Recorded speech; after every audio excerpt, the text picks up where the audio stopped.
Hello YouTube, welcome to More Bang for Your Buck channel. If you already subscribed to this channel, thank you very much. And if you're new to the channel, my name is Tim. I'm do I'm doing a vlog of a little bit of everything on this channel. So today we're gonna work on getting handy video. So let's get to it.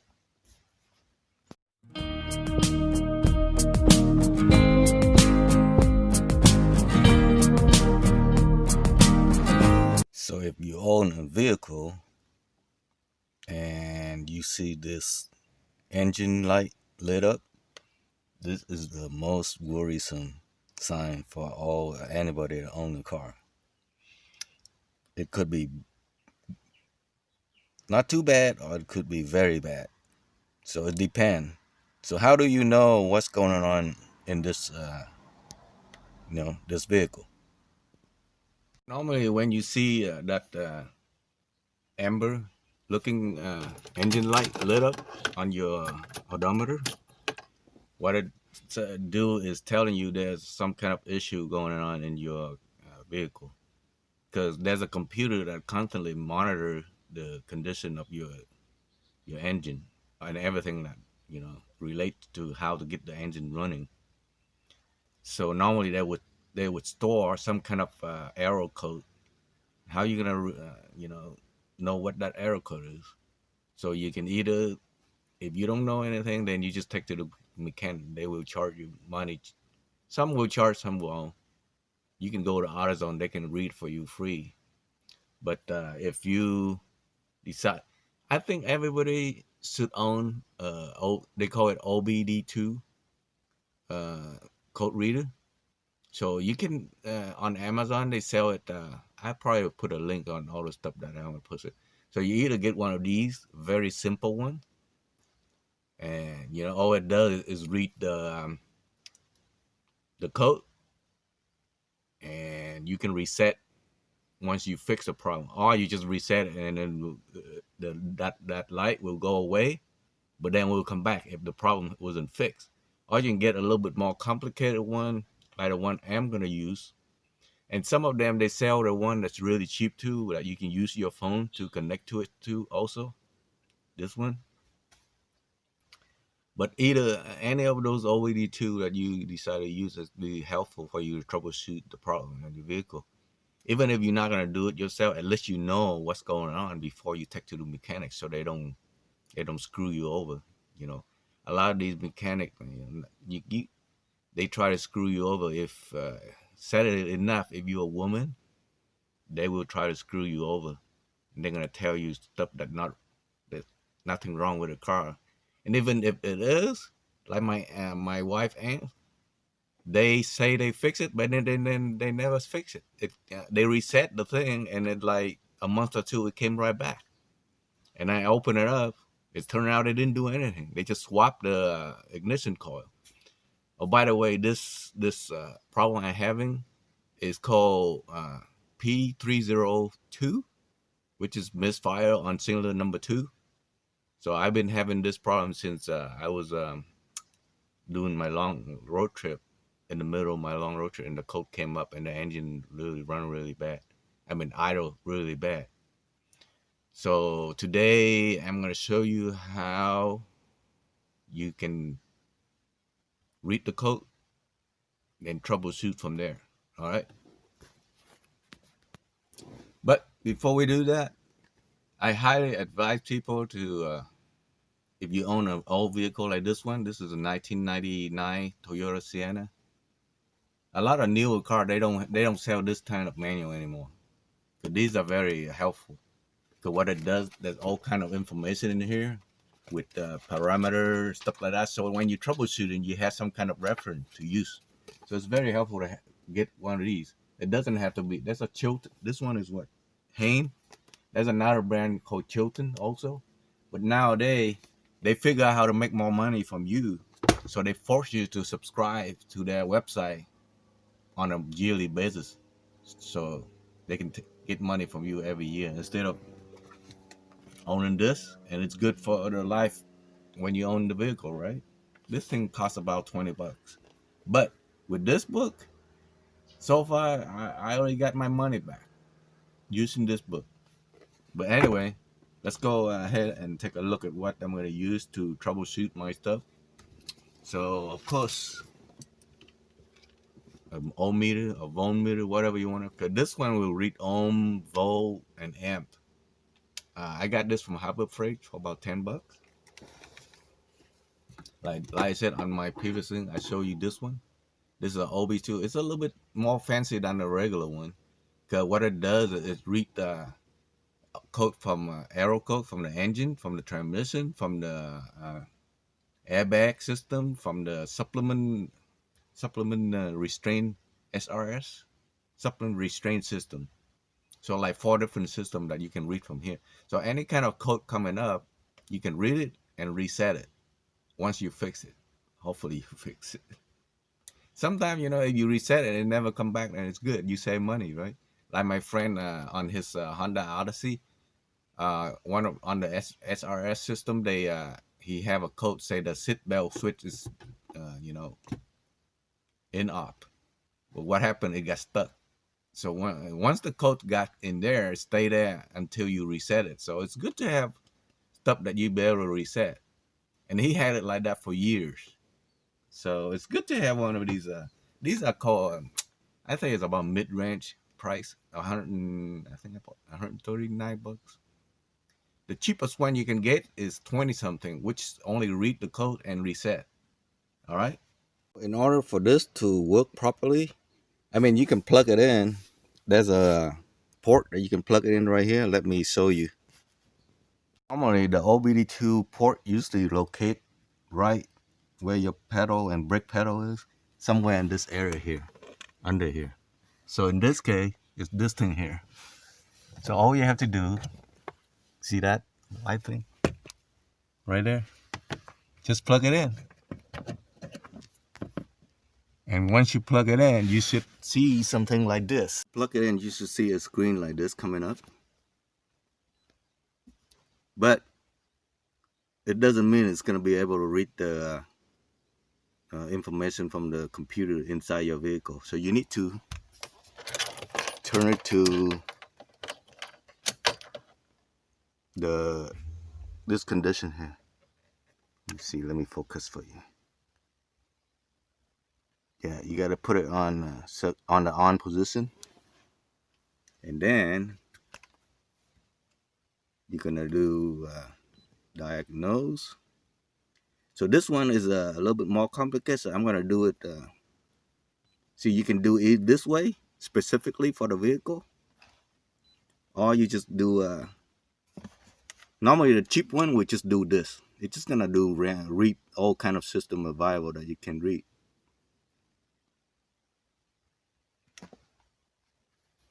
So after it read the code, the information from the computer inside your vehicle, it should come up with something like this.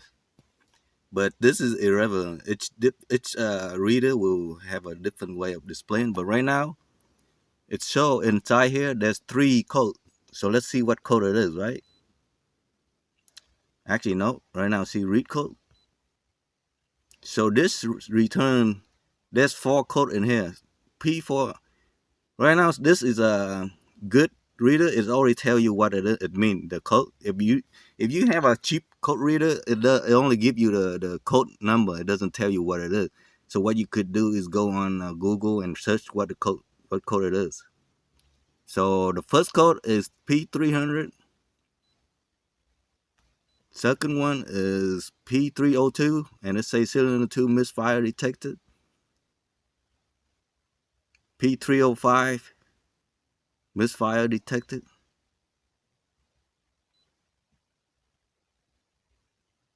Yeah, so we have multiple cylinder misfire. That is weird.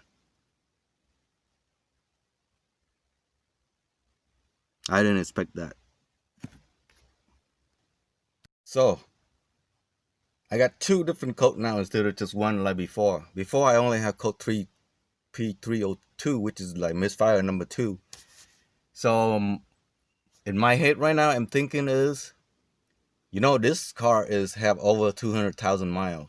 So chance all six of these fuel injector is not operating within the spec, like the factory specs. So I'm gonna do a little test to see. See, I already know number two is easy to get to because on the outside, I will show you once I get there. So number two, I will swap the number two with number six. That way, and then I'm gonna reset the code here. That way, when I swap and put it back and run, and if the code follow with, you know, the injector that I swapped to the new position, then I know the injector is bad. All right. To erase the code, you move it down. Remember, we were on read before, so we're gonna erase the code. Say okay. We already turned on the. So now it's gone. How do you know it's gone? Go back to read code, and you will see there should be no code. See, the vehicle had no fault code. So now it's fresh, right? So we're gonna go and attempt to swap the injector on this engine. So this is a V6 engine, so there's 6 cylinder. So first of all, let's remove these two, get it out of the way. So right now you look at these are the 3 cylinder in the front, and there's 3 in the back below that intake manifold. So in order for an engine to for each cylinder to fire, you're gonna need 3 things. You're gonna need air, you're gonna need fuel, and you're gonna need spark. So spark is given by this coil. I already changed this out, and I know the spark plug is good. Let me show you what a good spark plug should look like. So this is not the spark plug from this engine, but just for sample, see there should be no crack around here. You know, this is an engine from spark plug from my Honda Scion XD, but I removed. See, they look normal. They're not bad. And here, see how this? It should be brownish looking. It's dark or any chip or anything, then it's no good.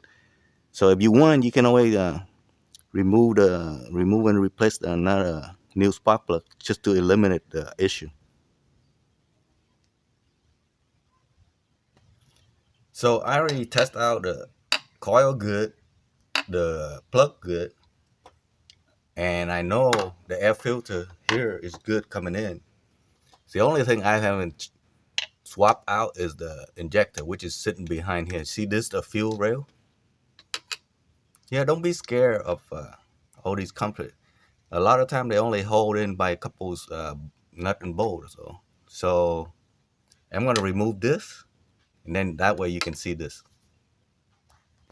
So to make it easy on me, I remove all the connection to this, which is this over here.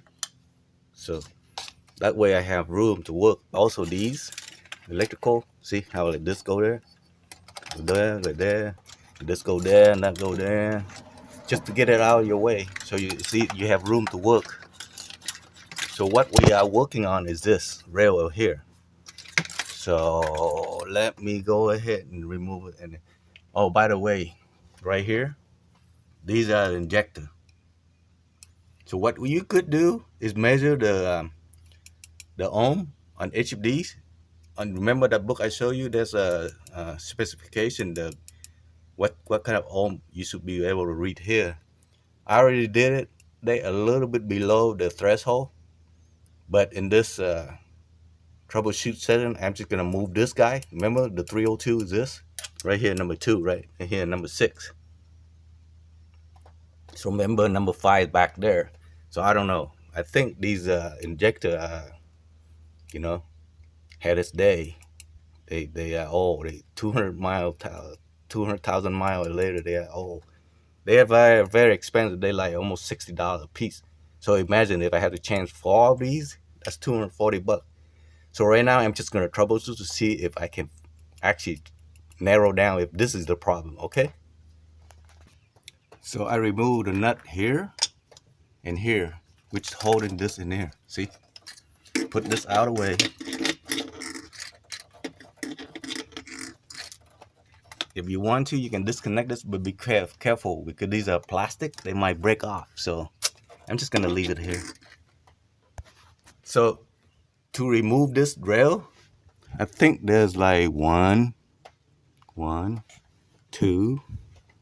Is there anything else? Just two. But before you do that, you need to bleed the pressure, the fuel pressure in here. Because you know you have to disconnect this in order to get this rail out anyway. So to do that, you open up the fuse box. You're gonna look for the EFI, which is electronic fuel injection fuse.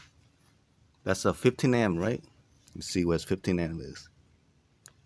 Let's see, 1, 2, 3. So we're gonna have 1,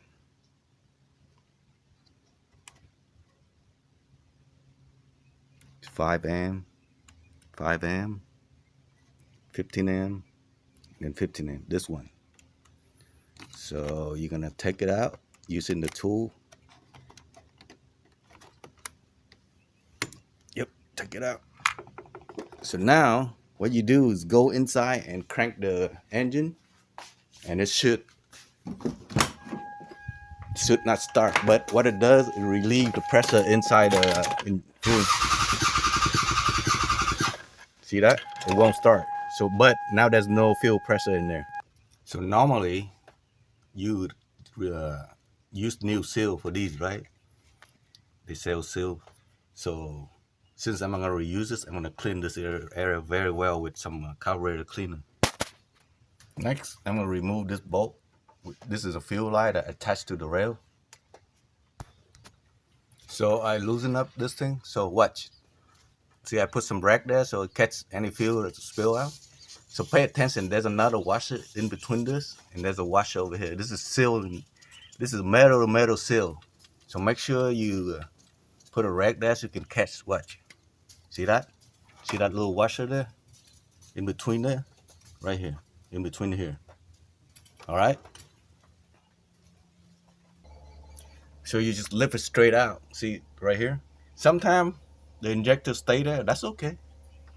You can just remove it by hand, slowly. Make sure you don't lose a seal. See that gasket there? Don't lose it. And they're just gonna fit right over here. See like that? So what we do, remember, this is number 2 and this is number 6, right? I'm gonna swap this to this and reinstall it and then run the engine and see if the code 306 come up, that means this injector is bad. Okay, I put everything back except for the cover because I want to make sure there's nothing leaked there, and you know anything that's not right you can see, right? But before you don't remember we took out the fuse for the electronic fuel injection, so we got to put it back in order for the vehicle to run.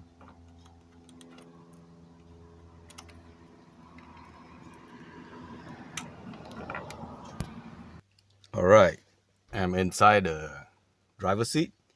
So once I start this, there's 2 possible things that can happen. Number 1, remember we moved that injector from number 2 to number 6, right? Remember the code before 3 P302. So if that injector is bad, it will move. Since I move it from number 2 to number 6, the computer should read P306 now. If that is the case, all right.